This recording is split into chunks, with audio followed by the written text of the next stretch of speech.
Hello.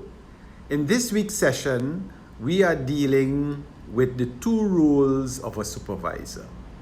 We saw that a supervisor has two main roles. One, as a leader, and two, in a managerial role.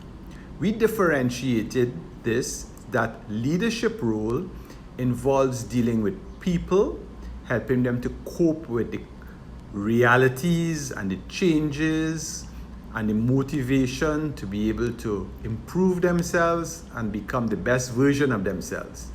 And the managerial role.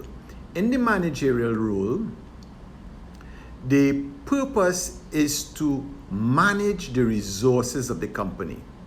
The company has made an investment in you, in promoting you, or planning to promote you into the supervisor role. And in that investment, they're giving you responsibility for taking charge of a lot of the company's resources. These resources include time, machine hours, persons working,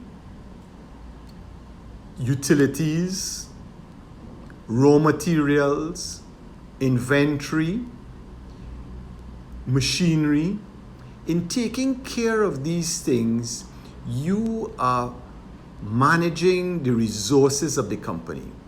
Company is making a big investment in you and realizing that you are making decisions that will influence these resources.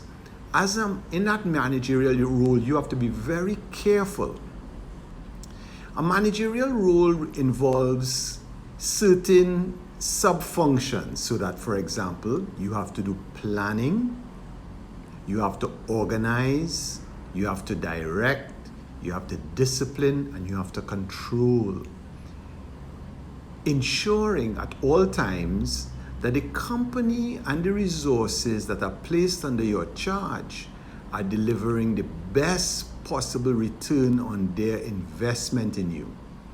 Therefore, you want to make sure that you are using these resources as efficiently as possible and making sure that you are deriving a significant return on the investment in you and the company's faith in you.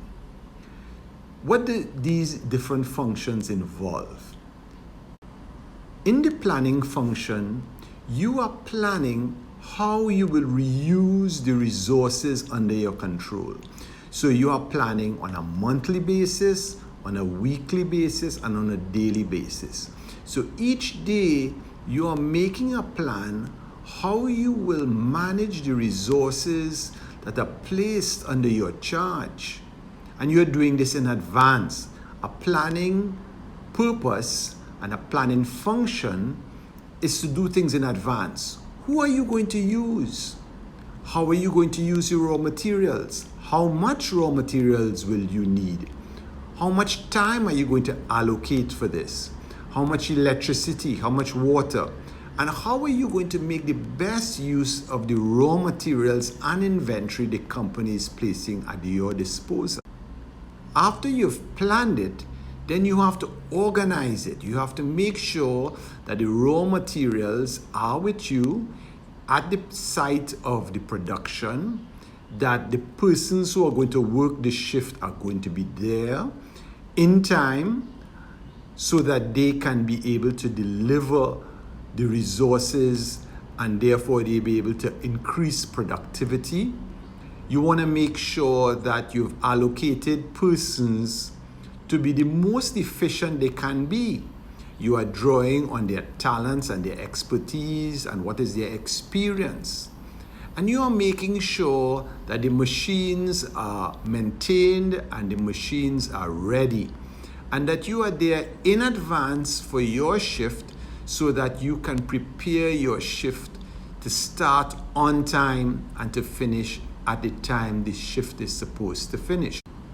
You are organizing it in a manner that delivers the highest productivity at the most efficient manner. Having organized it, then you are going to direct the persons so that they will be able to start the shift and they will be able to work the shift accordingly. You are also going to be disciplining anyone who is not pulling their weight and who are not doing what you had in your plan and in how you're organizing it. And this is very important.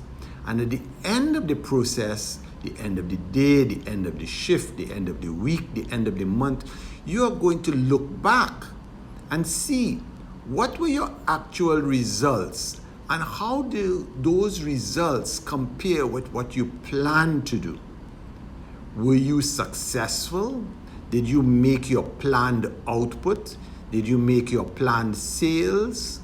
Or do you have to make adjustments for the next shift, the next week, the next month, so that you will do better next time?